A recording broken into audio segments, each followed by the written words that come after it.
जैसा कि दोस्तों हम लोगों की सीरीज चल रही है यूपी हायर के लिए सब्जेक्ट वाइज और जीएस का जो हमारा सेक्शन है चीज़ें चल रही है। तो अभी हमारा सब्जेक्ट जो है एंशियंट हिस्ट्री, उसका मॉडल पेपर जो है उसके अकॉर्डिंग अभी हम देखते हैं, उसे हल करते हैं, चलते हैं क्या क्या चीज़ें हैं क्या क्या नहीं। 30 क्वेश्चन हल करते हैं। ठीक, आते चलिए प्रारंभ करते हैं हम लोग अपनी इस यात्रा को। सवाल क्या कह रहा है, प्राचीन भारतीय इतिहास में सामंतवाद की अवधारणा के संदर्भ में निम्नलिखित कथनों पर विचार कीजिए। ठीक, कथन क्या कह रहा है, डीडी कौशाम्बी ने भारतीय सामंतवाद को ऊपर से सामंतवाद और नीचे सामंत में वर्गीकृत किया। क्या ये बात सही है? आर.एस. शर्मा ने भूमि अनुदानों की वृद्धि को मुद्रा रहित अर्थव्यवस्था और कली युग से संकट से जोड़ा। फिर रोमिला थापर ने शर्मा के नगरी पतन के सिद्धांत का पूर्णतः समर्थन किया। चलिए इसका आंसर बताया जाए तो इसका आंसर क्या हो गया? इसका आंसर क्या होगा? केवल 1 और 2, केवल 2 और 3, केवल 1 या 1 2 3। ठीक, बताइए इसमें क्या होगा? इसका आंसर हमारा क्या होगा? इसका आंसर हमारा होगा ये क्यों होगा? क्योंकि डीडी कौशाम्बी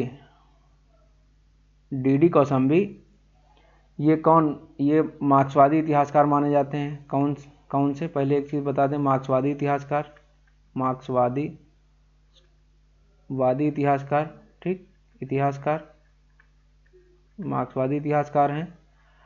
और इन्होंने एक किताब लिखी थी, ठीक, किस पे? इसी पे, an introduction to study of Indian history, study of Indian history, ठीक, इंडियन हिस्ट्री, ठीक, स्टडी ऑफ इंडियन हिस्ट्री। इन्होंने एक बुक लिखी थी, 1956 लिखी थी। और इन्होंने सामंतवाद को 2 रूप में बांटा था। एक सामंतवाद ऊपर से सामंतवाद और दूसरा नीचे सामंतवाद।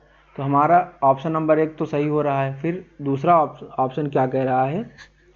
दूसरा ऑप्शन कह रहा है आर.एस. शर्मा ने भूमि अनुदानों की वृद्धि को मुद्रा रहित अर्थव्यवस्था और कलयुग के संकट से जोड़ा। अब इसे हम देख लेते हैं। आर.एस. शर्मा इनकी बुक कौन सी रही है? आर.एस. शर्मा इनकी बुक रही है इंडियन फ्यूडलिज्म।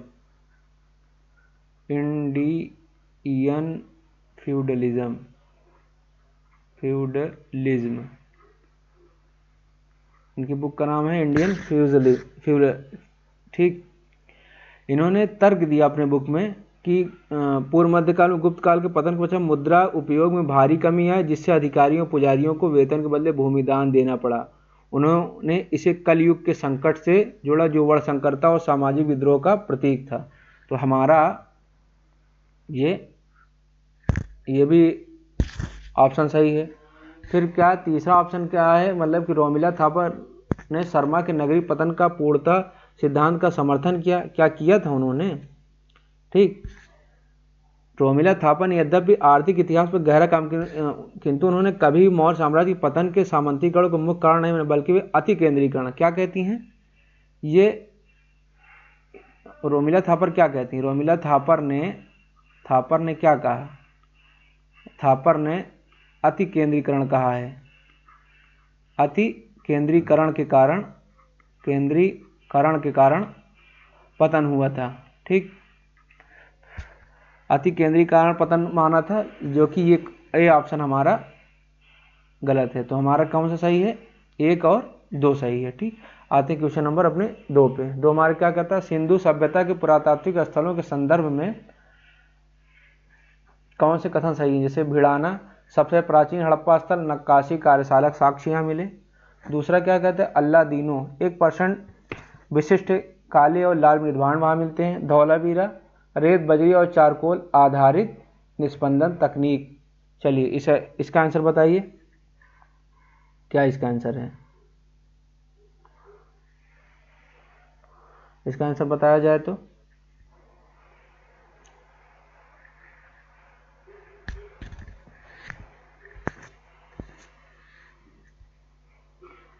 इसका ऑप्शन हमारा सही होगा क्या, डी। डी क्यों सही होगा, क्योंकि जो ये भिड़ाना है, भिड़ाना कहाँ है हमारा, हरियाणा। कहाँ है, हरियाणा में। हरियाणा में जहाँ से लगभग कितना 7570 से 6200 BC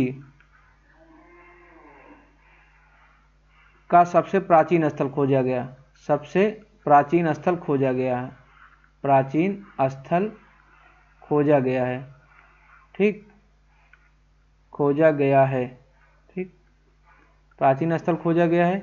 और इसकी जो कार्बन डेटिंग के अनुसार इसका जो डेट गई यहाँ तक गई से, और यहाँ क्या मिला है, यहाँ नक्काशी कार्यशाला मिली, क्या, नक्काशी कार्यशाला यहाँ मिली है। तो हमारा ऑप्शन नंबर ये एक तो सही हो रहा है, ठीक। फिर दूसरा क्या है, अल्लादीनो। अल्लादीनो में क्या है, अल्लादीनो क्या है, अल्लादीनो पहले कहाँ है, अल्लादीनो ये हमारा पड़ता है, जानते हैं कहाँ पड़ता है ये अल्लादीनो, पड़ता है कहाँ, पाकिस्तान में। कहाँ, पाकिस्तान, कराची के आसपास, कराची के आसपास, ठीक। यहाँ क्या मिला है, जल निकासी, जो अपने किसके, जल निकासी, जल निकासी, निकासी, जल निकासी और विशिष्ट, विशिष्ट, विशिष्ट काले, काले लाल मृदभांड, मृदभांड, काले लाल मृद, हड़प्पाई मृदभांड के लिए जाना जाता है, मिलता है यहाँ पर, ठीक, जाना जाता है। तो हमारा ऑप्शन नंबर ये भी दो भी सही हो रहा है। फिर धौलावीरा, धौलावीरा से क्या कह रहे हैं, रेत बजरी और चारकोल आधारित स्पंदन तकनीक, क्या यहाँ ये मिला था, थोड़ा सा इसे भी देख ले रहे हैं। धौलावीरा हमारा कहाँ है, धौलावीरा हमारा पड़ता है, धौलावीरा हमारा पड़ता है कहाँ, गुजरात में। कहाँ, गुजरात में हमारा पड़ता है, ठीक।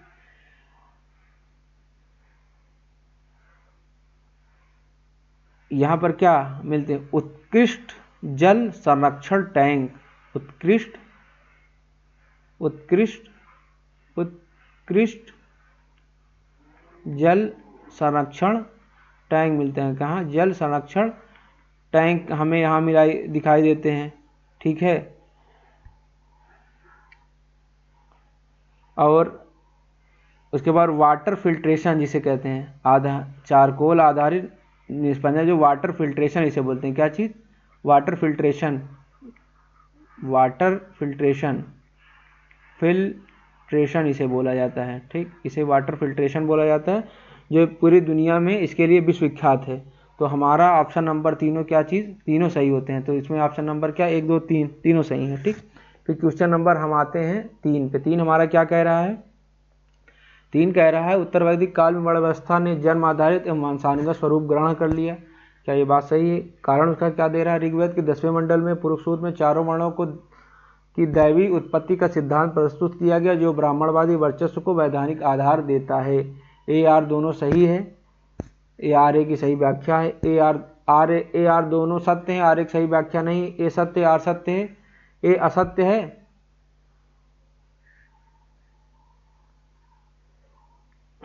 आर सत्य है, ठीक। आंसर बताइए इसका, इसका आंसर क्या होगा।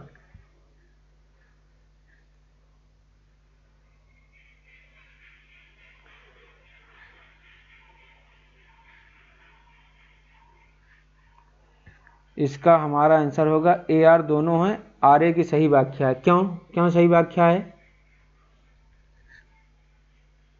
जो हमारा ऋग्वैदिक काल था, ऋग्वैदिक काल तो कैसा था, ऋग्वैदिक काल हमारा क्या था, ऋग्वैदिक काल हमारा था जिसमें लचीली कर्म आधारित सामाजिक संरचना थी। लेकिन जब परवर्ती काल में क्या, कठोर पदानुक्रमित और जन्म आधारित व्यवस्था का रूप ले लिया। इस काल में अनुलोम, उच्च वर्ण का पुरुष निम्न वर्ण की स्त्री, प्रतिलोम, निम्न वर्ण का पुरुष उच्च वर्ण की स्त्री विवाह का अत्युत्साहित किया जाए, ताकि बड़ा संकरता को रोका जा सके और सामाजिक शुद्धता बनी रहे। ऋग्वेद के 10वें मंडल जो उत्तरवर्ती काल के प्रक्षिप्त जोड़ा गया माना गया है। पुरुष सूक्त में उल्लेख है ब्राह्मण की उत्पत्ति विराट पुरुष से, मुख की छत्री की भुजाओं से, वैश्य की जंघाओं, शूद्र की पैरों से हुई। इस दैवी उत्पत्ति के सिद्धांत ने समाज में उभरती असमानता, पदानुक्रम और नवोदित ब्राह्मण क्षत्रिय राजनीतिक गठबंधन के वर्चस्व को धार्मिक और वैधानिक औचित्य प्रदान किया। इसलिए ए आर दोनों कथन आर्य की सही व्याख्या है। ठीक, क्वेश्चन नंबर अपने उस पे जाते हैं हम 4 पे। और 4 क्या कह रहा है? मौर्य साम्राज्य की प्रकृति के विषय में रोमिला थापर का दृष्टिकोण आर एस शर्मा से किस प्रकार भिन्न है? थापर इसे क्या कहते हैं? पूर्ण केंद्रीकृत नौकरशाही इसे कहती हैं, ढीला सामंती संघ शर्मा कहते हैं। शर्मा क्या कहते हैं? अति केंद्रित कहते हैं। थापर खंडित केंद्रीकरण जहाँ परिधि स्वायत्तता थी। थापर विशुद्ध धार्मिक था। शर्मा राजनीतिक उपकरण मानते हैं। दोनों पूर्णतः सहमत प्रांतीय गवर्नर स्वायत्त नहीं थे। चलिए इसका आंसर क्या होगा? इसका आंसर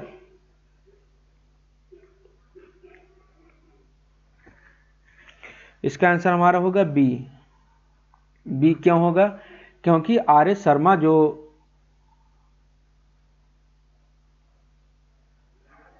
मौर्यों की अर्थव्यवस्था माना है, मौर्यों की अर्थव्यवस्था को शोषक अति केंद्रित मानते हैं, जबकि थापर उन्हें खंडित केंद्रीकरण मानती हैं। क्या? खंडित केंद्रीकरण मानती है।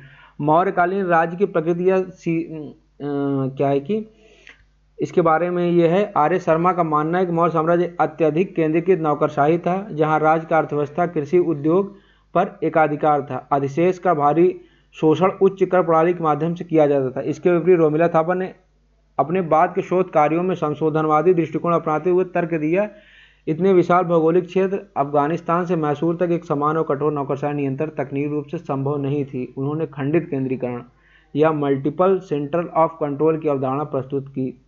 इसके अनुसार केवल पाटलिपुत्र के आसपास का मुख्य क्षेत्र पूर्णतः नियंत्रण में था, जबकि परिधि क्षेत्र और जनजातीय इलाकों पर्याप्त स्थानीय स्वायत्तता बनी हुई थी। ठीक, क्वेश्चन नंबर 5 आते हैं। 5 क्या कहता है? बौद्ध दर्शन में पतित समुत्पाद और क्षणिकवाद के अंतर संबंध को स्पष्ट करने वाला सबसे सटीक कथन कौन सा है? पतित समुत्पाद शाश्वत स्वतंत्र अस्तित्व, क्षणिकवाद का खंडन, आश्रित उत्पत्ति, निरंतर परिवर्तन, क्षणिकवाद तार्किक रूप से अनिवार्य। सी पतित समुत्पाद केवल महायान क्षणिकवाद जैन शादवाद से। डी नागार्जुन ने पतित समुत्पाद स्वीकार किया, क्षणिकवाद पूर्णतः अस्वीकार किया। इसका आंसर क्या होगा? चलिए बताइए इसका आंसर क्या होगा।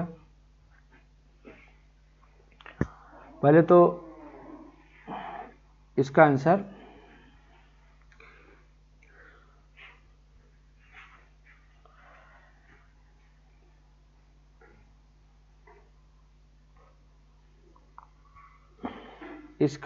आंसर ये पहले तो बता दूं कि पतित समुत्पाद मीन्स होता क्या है।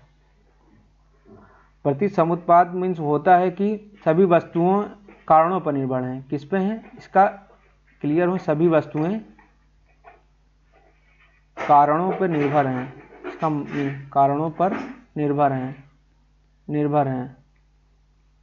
ठीक, और यह तार्किक रूप से, यह क्या चीज की? यह तार्किक रूप से क्षणिकवाद को सिद्ध करता है। क्या चीज? क्षणिकवाद को सिद्ध करता है। ठीक, सिद्ध करता है।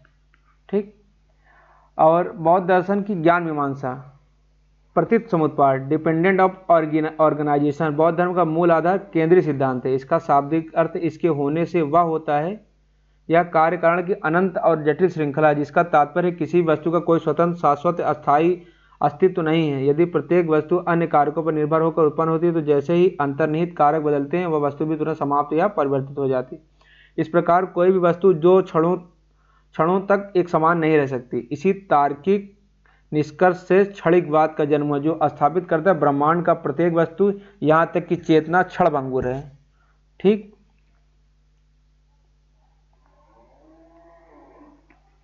ब्रह्मांड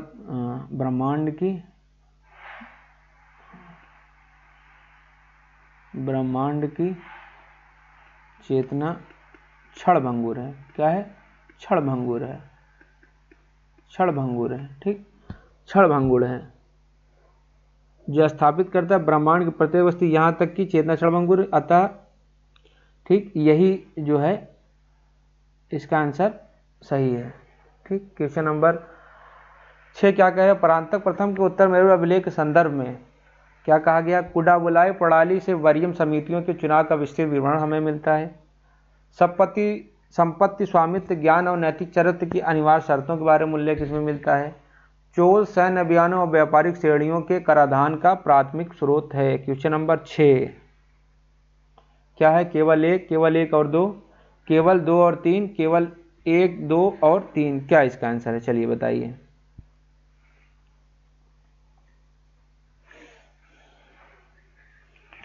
इसका आंसर हमारा सही है ये। ठीक, जो उत्तर मेरु अभिलेख है इसमें कुडोवलाई प्रणाली से वर्गीय समितियों के चुनाव का विस्तृत विवरण मिलता है हमें। ठीक, ये भी सही है। संपत्ति स्वामित्व ज्ञान और नैतिक चरित्र की अनिवार्य शर्तों का इसमें उल्लेख किया गया है, लेकिन जो ये कहा गया चोल सैन्य अभियानों व्यापारिक श्रेणियों का कराधान प्राथमिक स्रोत, ये यही हमारा ऑप्शन क्या है, गलत है। ठीक है, जैसे स्थानीय स्वशासन के बारे में उत्तर मेरु अभिलेख के बारे में ग्राम सभा मिलता है और ग्राम सभाओं की कार्यप्रणाली सबसे विस्तृत प्रमाणिक विवरण मिलता है। ये चीज़ हमें जैसे कि गांव के 30 वार्डों से प्रतिनिधियों का चुनाव कुडाबुलाई नामक लॉटरी मतपत्र प्रणाली से होती थी। कुडाबुलाई क्या थी, मतपत्र, ये क्या थी, मतपत्र या लॉटरी प्रणाली थी जिससे चुनाव होता था। लॉटरी प्रणाली थी जिससे चुनाव होता था। ठीक, जहाँ तक ताड़ के पत्तों पर नाम लिखकर भी एक बर्तन में डाले जाते थे। ठीक है, और क्या है कि चुनाव लड़ने के लिए जो योग्यता होती थी, देखिए योग्यता मैं थोड़ा सा बता दूं क्या योग्यता थी। योग्यता क्या थी, जैसे क्या थी, जैसे कि न्यूनतम आयु, ये न्यूनतम आयु कितनी थी, 35 से 70 वर्ष। ठीक, और फिर क्या थी, क्या स्वयं की भूमि, ठीक, स्वयं की भूमि कितनी, एक वेली का स्वामित्व, मतलब एक वेली का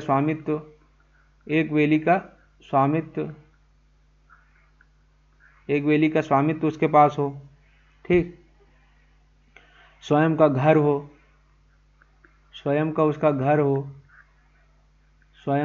हो, वेदों प्रशासनिक शास्त्रों का ज्ञान हो, वेद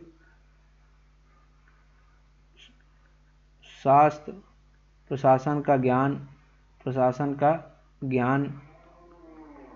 ठीक, ये अनिवार्य योग्यताएं थी, जबकि चोलों का जो सैन्य अभियान संबंधित है ही नहीं है, इसमें इस चीज़ का उल्लेख आता ही नहीं है। ठीक है, अब आते हैं क्वेश्चन नंबर 7 हमारा क्या कह रहा है। 7 हमारा कह रहा है कि कुषाणकालीन प्रशासनिक शब्दावलियों का सुमेल कीजिए। क्षत्रप, स्ट्रेगोटास, मेरिडाक, दंडनायक, इंडो ग्रीक सैन्य गवर्नर, ईरानी अचेमेनिड प्रांतीय शासक, भारतीय उच्च सैन्य अधिकारी, न्यायाधीश, जिला परगने का अधिकारी, चलिए बताइए।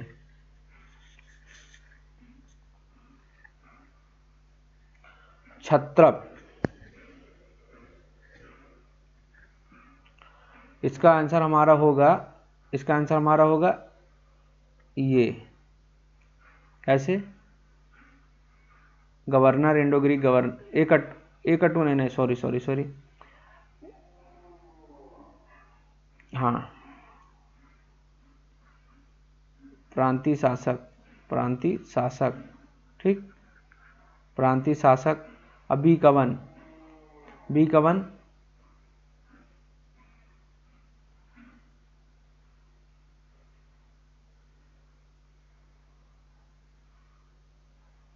इंडो ग्रीक सैन्य गवर्नर, ये गवर्नर। ठीक, थोड़ा सा ये टाइप सही नहीं हो पाया, लेकिन इसके बारे में मैं थोड़ा सा बता दे रहा हूँ। ठीक है, जो क्षत्रप जो पद था, क्षत्रप पद था, तो ये सीधा क्या था, एक ईरानी पद था जिसका उपयोग कुषाणों और शकों ने अपने प्रांतीय गवर्नरों के लिए किया, जैसे क्षत्रप, महाक्षत्रप। स्ट्रेगोस इंडो ग्रीक प्रणाली से लिया गया शब्द जो एक सैन्य शासक या कमांडर इन चीफ को इंगित करता था। मेरिडार एक यूनानी प्रशासनिक शब्द था जिसे जिले या छोटे परगने के अधिकारी के रूप में कार्य करता था। दंडनायक, महादंडनायक शुद्ध भारतीय प्रशासनिक शब्दावली थी, उससे रिलेटेड था। ठीक, नायक, दंडनायक, डी का 3 हमारा जो आ रहा है, तो ये भारतीय से रिलेटेड, इसलिए इसका ऑप्शन नंबर ये सही है। ठीक, क्वेश्चन नंबर 8 क्या कह रहा है? आर्य शर्मा के अनुसार तीसरी शताब्दी ईस्वी के बाद व्यापारिक केंद्रों का पतन हुआ और अर्थव्यवस्था का ग्रामीकरण हुआ। फिर क्या दिया गया कि कुषाण रोमन पतन से रेशम मार्ग व्यापार में गिरावट आई, मौर्धिक अर्थव्यवस्था सिकुड़ी और भूमि अनुदान प्रथा को बल मिला। चलिए इसका आंसर बताइए 8 का। ए आर दोनों सत्य हैं, आर एक सही व्याख्या है। ए आर दोनों सत्य हैं, आर एक की सही व्याख्या नहीं है। ए सत्य है, आर असत्य है। ए सत्य है, आर असत्य है। ठीक, बताइए क्वेश्चन नंबर 8। क्वेश्चन नंबर 8 क्या कह रहा है अपना? क्वेश्चन नंबर 8 ये सही है। क्यों सही है?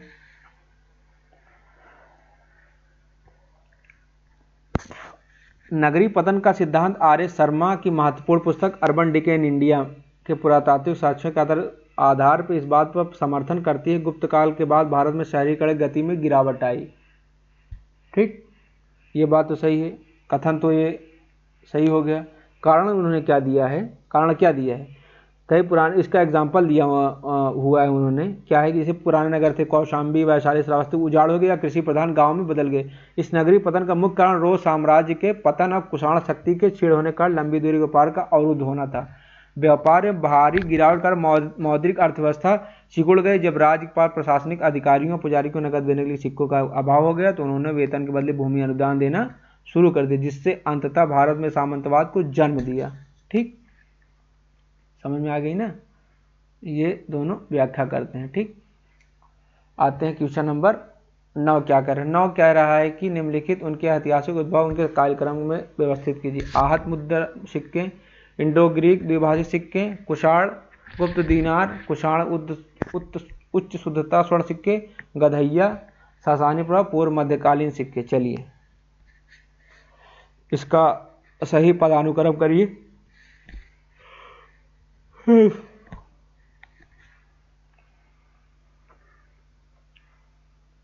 ये कॉमन सेंस का, क्योंकि अब असिस्टेंट प्रोफेसर का अगर आप एग्जाम देने वाले तो कॉमन सेंस, अगर थोड़ा सा कॉमन सेंस आराम से क्वेश्चन हो जाए। इसका आंसर हमारा ये सही हो जाए। इसका एक्सप्लेन मैं बहुत नहीं करूँगा। ठीक है, सबसे प्राचीन सिक्के हमारे यहाँ सिक्के माने जाते हैं। ठीक है, जिनका प्रचलन महाजनपद और मौर्य काल 6वीं शताब्दी ईसा पूर्व के आसपास था। अब मुख्यतः ये चांदी को होते जिन पर प्रतीक चिन्ह ठप्पे मारकर, जिसे हाथ ठप्पा मारकर किया जाता था। इंडो ग्रीक जो है 2वीं शताब्दी के सिक्के थे। ठीक, और हिंद यवन ने पहली बार भारत में शासकों के चित्र, नाम, आदिवासी सिक्के, लिपियों के उत्कृष्ट सिक्के चलाए। कुषाण सिक्के 1ली शताब्दी ईस्वी के हैं। कनिष्क ने रोमन और यस नामक आधारित भारी उच्च शुद्धता वाले स्वर्ण सिक्के जारी किए जो उनके विस्तृत व्यापारिक नेटवर्क को दर्शाते हैं। गुप्त सिक्के दीनार जिन्हें बोला जाता था। ठीक, बौद्ध और जैनों में वर्णित श्रेणी व्यवस्था की सामाजिक आर्थिक भूमिका की सबसे व्यापक व्याख्या कौन सी है? बौद्ध और जैनों में वर्णित श्रेणी व्यवस्था की सामाजिक आर्थिक भूमिका की सबसे व्यापक व्याख्या कौन सी है? ठीक, केवल व्यापारी का एकाधिकार, राज्य में कोई हस्तक्षेप नहीं, उत्पादन नियंत्रण, स्वायत्त न्यायालय, बैंकिंग कार्य, धार्मिक संस्थाओं को मौर्य राज ने श्रेणियों को पूरी तरह नष्ट किया, केवल वैश्य वर्ण को प्रवेश, बौद्ध मठों को दान प्रतिबंधित। चलिए इसका आंसर हमारा क्या होगा? क्वेश्चन नंबर 10 क्या कह रहा है? 10 बताइए क्या कह रहा है अपना 10। क्वेश्चन नंबर 10 का श्रेणियों के बारे में आपने पढ़ा होगा, तो अगर पढ़ा होगा तो आप इसका उत्तर दे लेंगे। इसका ये सही है क्या? बी सही है। श्रेणियाँ क्या? उत्पादन नियंत्रण वो करती थी, इनका स्वायत्त न्यायालय होता था, ये बैंकिंग कार्य भी करती थी, धार्मिक संस्थाओं को दान भी देती थी। ठीक, इनका जो महाजनपद काल से गुप्त काल तक प्राचीन भारतीय अवस्था में श्रेणियों का बहुत प्रमुख स्थान रहा है। श्रेणियां केवल शिल्पकार और व्यापारियों के असंगठित समूह नहीं थे, बल्कि अत्यधिक स्वायत्त आर्थिक संस्थान थी। श्रेणी प्रमुख श्रेष्ठीन या जेठन कहा जाता था। इनके अपने कठोर नियम होते थे, श्रेणी धर्म जिसे कहा जाता है वो होता था, जिनका पालन राज भी करता था। इनके पास न्यायिक अधिकार थे जिसके माध्यम से वे अपने सदस्यों के विवादों को सुलझाते थे। सबसे महत्वपूर्ण बात है कि श्रेणियाँ आधुनिक बैंकों की तरह काम करती थी। लोग यहाँ तक कि शासक भी श्रेणियों में धन जमा करते थे, अच्छा नहीं भी जो वर्ड आता है, और उससे मिलने वाले ब्याज का उपयोग मंदिरों या बौद्ध विहारों के भरण पोषण लिए किया जाता था। मौर्य काल में राज नियंत्रण अवश्य, परंतु श्रेणियों का अस्तित्व नहीं हुआ था। चलिए क्वेश्चन नंबर 11 पाते हैं। 11 क्या कह रहा है? डी कौशाम्बी की इतिहास दृष्टि के विषय में ऐतिहासिक भौतिकवाद का प्रयोग सामाजिक समूहों के व्यक्तिगत कार्यों से अधिक महत्व रखता है। मार्क्स के एशिया उत्पादन प्रणाली से पूर्णतः सहमत भारत में कोई इतिहास नहीं।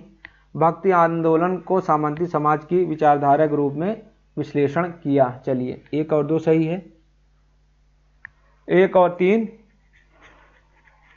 2 और 3, 1 2 3 क्या सही है? चलिए बताइए। चलिए बताइए इसका आंसर क्या होगा? इसका आंसर होगा ये सही। क्यों ये सही होगा? डी कौशाम्बी को भारतीय इतिहास में वैज्ञानिक और मार्क्सवादी दृष्टिकोण का प्रणेता माना जाता है। कथन ये सत्य है, उन्होंने ऐतिहासिक भौतिकवाद का प्रयोग किया और माना कि इतिहास केवल महान राजाओं की वंशावली नहीं बल्कि आम जनता के उत्पादन के साधनों तथा सामाजिक संरचना में बदलाव की कहानी है। फिर जो कथन हमारा 2 है, क्या है कथन? क्या है? मार्क्स की एशियाई उत्पादन प्रणाली से मत से पूर्णतः सहमत भारत में कोई इतिहास नहीं, ये असत्य है। डी कौशाम्बी मार्क्सवादी जरूर थे, लेकिन उन्होंने कार्ल मार्क्स की इस पुरानी और रूढ़िवादी धारणा का खंडन किया। भारत में कोई इतिहास नहीं, यहाँ उत्पादन प्रणाली स्थिर रही। कौशाम्बी ने सिद्ध किया भारतीय समाज के विकास में अपने अलग अलग डायनेमिक्स थी। अब कथन 3 अत्यंत महत्वपूर्ण क्यों है? कौशाम्बी पहले इतिहासकार जिन्होंने भक्ति का राजनीतिकरण और सामाजिक प्रकार समझाया। उन्होंने तर्क दिया सामंती व्यवस्था में जहां राजा सामंत और सामंत किसान की अधीनता का संबंध था, भक्ति बिना प्रश्न किए हुए समर्पण इस सामाजिक आर्थिक पदानुक्रम को बांधे रखने के लिए आदर्श वैचारिक गोंद थी, आइडियोलॉजिकल ग्लू थी।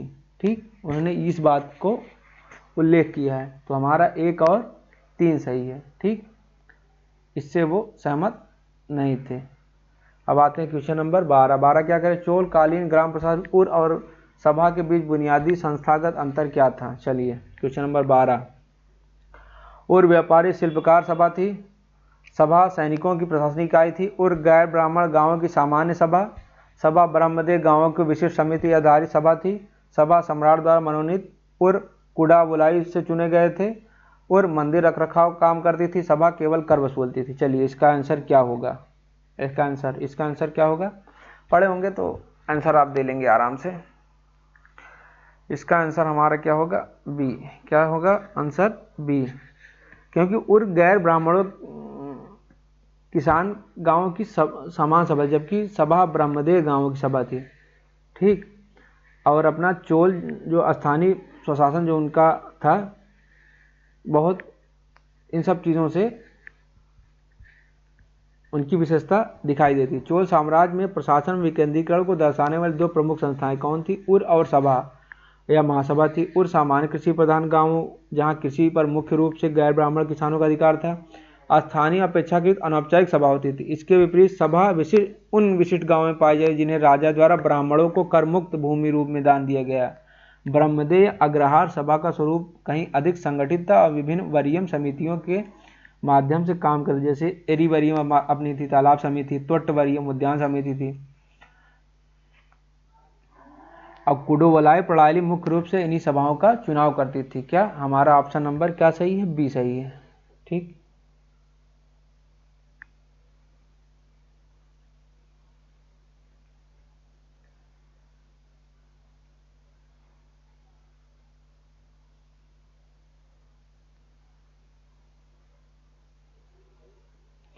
क्वेश्चन नंबर क्या करें? सातवाहन शासकों पर द्वारा भूमि अनुदान प्रथा ने प्राचीन भारत की राजनीतिक आर्थिक संरचना को कैसे प्रभावित किया? केंद्रीय राजकोष में वृद्धि, दानग्राही उच्च कर देते थे, राजकोषीय प्रशासनिक अधिकार ब्राह्मणों को हस्तांतरित, विकेंद्रीकरण, प्रारंभिक सामंती प्रवृत्तियां, कृषि उत्पादन में गिरावट, दानग्राही खेती विरोधी थे, शूद्र भूमि मालिक बने, वर्ण व्यवस्था समाप्त। क्या इसका आंसर होगा? चलिए बताइए। सातवाहन शासकों द्वारा भूमि अधिग्रहण प्रथा ने प्राचीन भारत की राजनीतिक आर्थिक संरचना को कैसे प्रभावित किया। चलिए क्वेश्चन नंबर 13 क्या कह रहे हैं। 13 क्या है, 13 का उत्तर हमारा आएगा बी। बी क्यों आएगा, क्योंकि इसने राजकोषीय और प्रशासनिक अधिकारों को राज्य से ब्राह्मणों और धार्मिक संस्थानों को हस्तांतरित कर दिया। भूमि अधिग्रहण और राजनीतिक विकेंद्रीकरण प्रथम शताब्दी ईसा पूर्व से सातवाहन शासकों जैसे गौतमीपुत्र सातकर्णी ने ब्राह्मणों और बौद्ध विहारों को करमुक्त भूमि दान में देने की प्रथा शुरू की। प्रारंभिक अनुदान केवल कर छूट थी, लेकिन गुप्त और वकाटक तक क्या आता है, राजाओं ने पुलिस और न्यायिक अधिकार भी दान प्राप्तकर्ताओं को सौंप दिए। इसका अर्थ था कि राज्य के अधिकारी चाट और बाट इन दान की गई भूमियों में प्रवेश नहीं कर सकते थे और दान प्राप्तकर्ता स्थानीय स्तर पर कर वसूलने और न्याय करने के लिए स्वतंत्र थे। इसने राज्य के केंद्रीय सत्ता को कमजोर किया और स्थानीय स्तर पर भूमिपतियों के एक नए शक्तिशाली वर्ग को जन्म दिया, जिनके पास अपनी जमीन के भीतर लगभग संप्रभु अधिकार थे। यह प्रक्रिया भारतीय इतिहास लेखन में सामंतवाद की शुरुआत मानी जाती है। क्वेश्चन नंबर 14 क्या कहता है, प्राचीन भारतीय स्थापत्य के उदाहरणों को सही कालक्रम में व्यवस्थित करें। देवगढ़ का दशावतार मंदिर, प्रारंभिक शिखर, महाबलीपुरम के रथ मंदिर, तंजौर का बृहदेश्वर मंदिर चोल, भीतरगांव का ईंटों का मंदिर। चलिए इसका आंसर बताइए।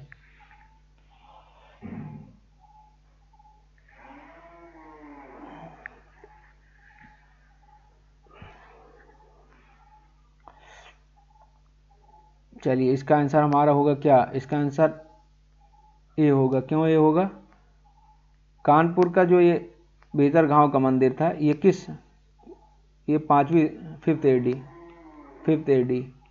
5th AD क्या, गुप्त काल, ठीक, गुप्त काल से रिलेटेड है, ठीक। और यह भारत के पक्की ईंटों से बने सबसे पुराने उत्कृष्ट मंदिरों में से एक है। देवगढ़ का दशावतार मंदिर जो है ये किसका, 6 AD का है, 6 AD का, ठीक, किसका है, 6 AD का, किसका, पंचायतन शैली का है। क्या, पंचायतन शैली का है अपना, ये पंचायतन शैली का है, ठीक, पंचायतन शैली का है। फिर महाबलीपुरम का रथ मंदिर ये किस काल का है, 7th AD का, क्या है, 7th AD का, ठीक। नरसिंह वर्मन प्रथम, ठीक, के समय में निर्मित चट्टानों काट कर प्रारंभिक द्राविड़ शैली के ये मंदिर हैं, ठीक। तंजौर का बृहदेश्वर मंदिर ये क्या है, 11वीं शताब्दी का है, AD। राजराज चोल, राजराज द्वारा, ठीक। द्रविड़ वास्तुकला का चरमोत्कर्ष यहाँ दिखाया है, वास्तुकला का चरमोत्कर्ष दिखाई देता है, चरमोत्कर्ष दिखाई देता पड़ता है, ठीक। इसमें जो अपने मंजिला विमान के लिए प्रसिद्ध है, मंजिला विमान के लिए प्रसिद्ध है, ठीक।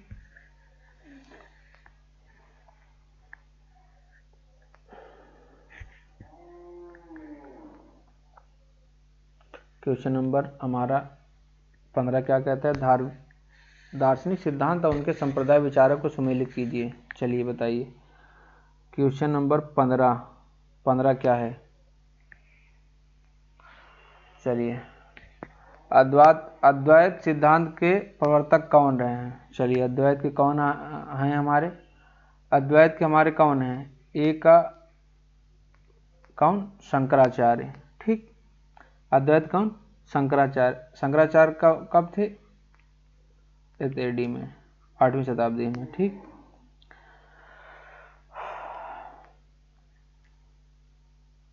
ठीक,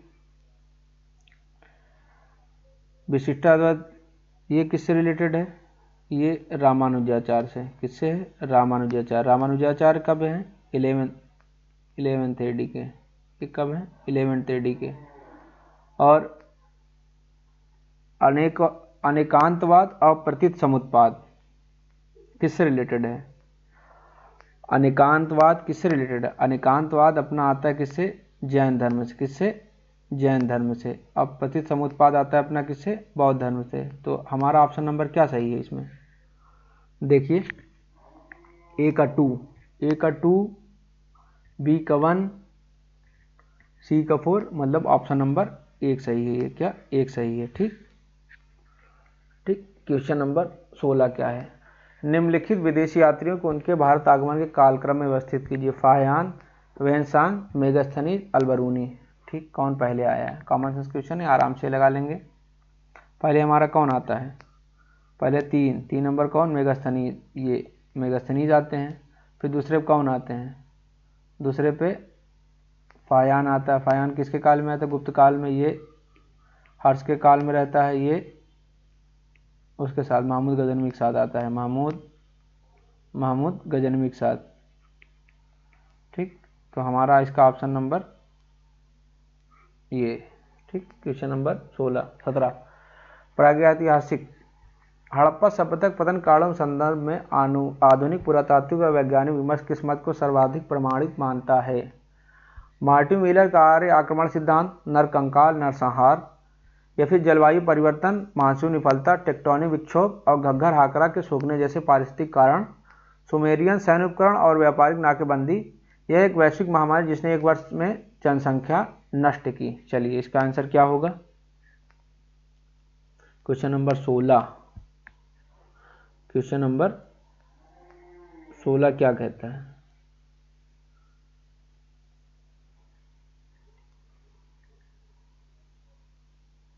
क्वेश्चन 17 है यार, भूल जाए। Question number 17। क्वेश्चन नंबर 17, ये वैज्ञानिक लोग इस पे सबसे ज़्यादा सहमत हैं, इस कथन पे। ठीक, क्यों? क्योंकि जलवायु परिवर्तन हुआ, मानसून की विफलता और घग्गर हाकरा नदी प्रणाली का सूखना, इतिहास लेखन।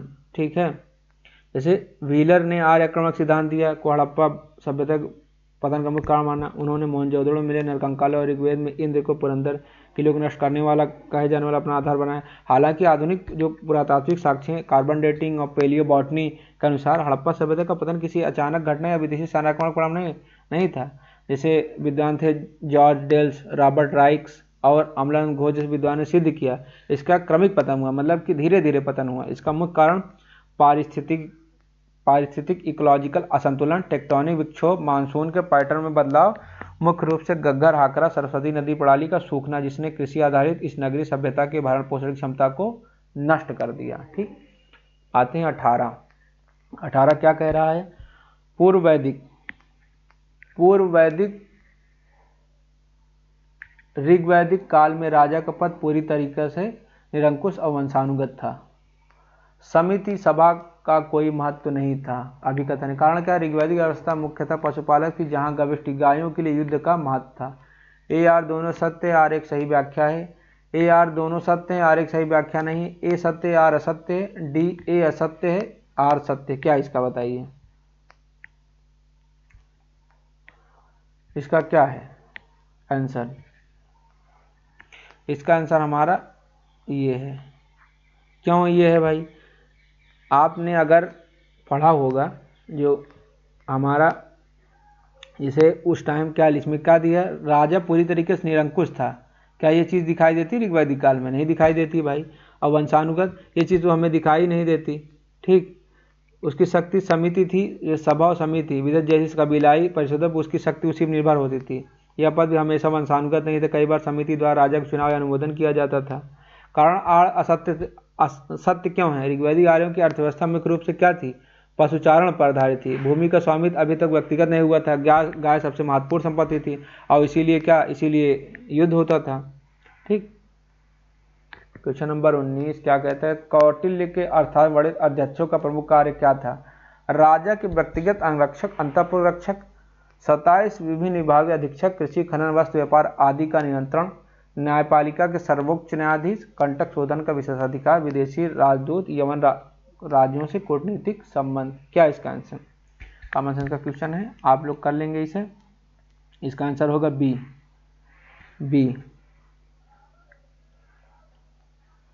कौटिल्य ने 27 विभिन्न विभागों के अधीक्षक जो राज्य के आर्थिक औद्योगिक उत्पादन को नियंत्रित करते थे।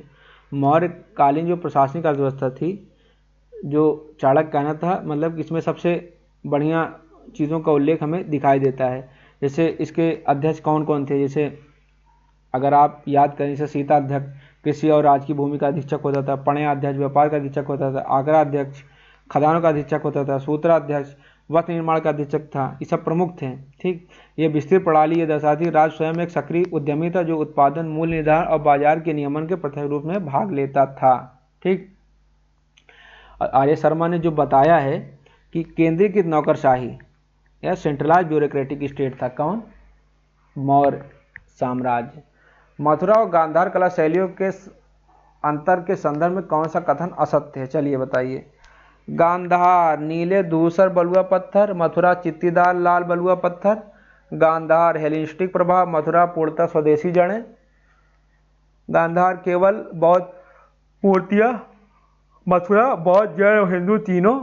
गांधार बुद्ध मुंडित सिर, मथुरा बुद्ध के बाल अपोलो जैसे लहरदार। इसमें से कौन से असत्य हैं? ठीक, कौन सा असत्य है ये कह रहा है, कौन से कथन असत्य हैं? ठीक, चलिए कौन सा असत्य है?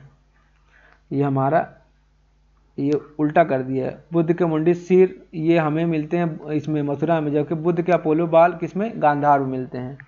ठीक है, आते हैं क्वेश्चन नंबर 21। 21 क्या कह रहा है? प्रारंभिक मध्यकालीन दक्षिण भारत में मणिग्रामम और अय्यवोल का क्या विशिष्ट महत्व था? चोल नौसेना की युद्धपोत और रासायनिक कमांडर, या फिर शक्तिशाली व्यापारिक संघ, दक्षिण पूर्व एशिया तक अंतर्राष्ट्रीय व्यापार, आर्थिक विकेंद्रीकरण, पल्लव काल की गुफा मंदिर शैलियाँ, ग्राम सभा की आपराधिक न्याय समितियाँ क्या थी? चलिए बताइए इसका आंसर क्या है 21 का। 21 का आंसर है ये मणिग्रामम। क्या होती थी? मणिग्रामम हमारी शक्तिशाली व्यापारिक संघ होता था। और जय अय्यवोल, ठीक है, सब उसी से रिलेटेड है। ठीक, क्वेश्चन नंबर 22। भारतीय सामंतवाद पश्चिमी सामंतवाद से इस मौलिक अर्थ में भिन्न था कि यह ऊपर से किए गए राज्य के प्रशासनिक विकेंद्रीकरण और भूमि अनुदानों का परिणाम था, न कि किसी बाह्य सैन्य आवश्यकता का। यह दृष्टिकोण मुख्यतः किस इतिहासकार की रचनाओं में? A L Basham, R S Sharma, K P Jayaswal, Vincent R Smith. चलिए क्वेश्चन नंबर 22 क्या कह रहा है? 22 का क्या है? 22 का हमारा आंसर होगा आर एस शर्मा। कहाँ होंगे? इतिहास लेखन में यूरोपीय बनाम भारतीय सामंतवाद। आर एस शर्मा ने अपनी पुस्तक इंडियन फ्यूडलिज्म भारतीय और पश्चिमी यूरोपीय समाज बीच मौलिक अंतर को स्पष्ट किया इन्होंने। ठीक है, और कैसे स्पष्ट किया है? उन्होंने स्पष्ट किया यूरोप में सामंतवाद को रोम साम्राज्य के पतन के बाद हुए बर्बर आक्रमणों की सैन्य आवश्यकता और दासों कृषि दासों की अव्यवस्था कारण नीचे से हुआ था। इसके विपरीत आर्य शर्मा तर्क देते हैं भारत में सामंतवाद ऊपर से आया, जबकि जब गुप्त और गुप्तेतर शासकों ने प्रशासनिक सहूलियत, वित्तीय संकट, मुद्रा अभाव के कारण ब्राह्मणों, विहारों अधिकारियों को बड़े पैमाने पर करमुक्त दान दिया। ठीक, इससे राज्य के अधिकार और धीरे धीरे बिचौलिए के पास चले गए हैं। ठीक है, क्वेश्चन नंबर 23 का मार्क्सवादी इतिहासकार डी.एन.जे. आर्य शर्मा ने गुप्त काल के स्वर्ण युग की अवधारणा की आलोचना किस आधार पर की? किस आधार पर की? चलिए बताइए। गुप्त काल में कला साहित्य का विकास ही नहीं हुआ, सब अतिशयोक्ति है। उच्च वर्गों के लिए सांस्कृतिक उत्कर्ष, लेकिन आम जनता के लिए बढ़ती असमानता, अछूत प्रथा का संस्थानीकरण और स्त्री स्थिति में गिरावट।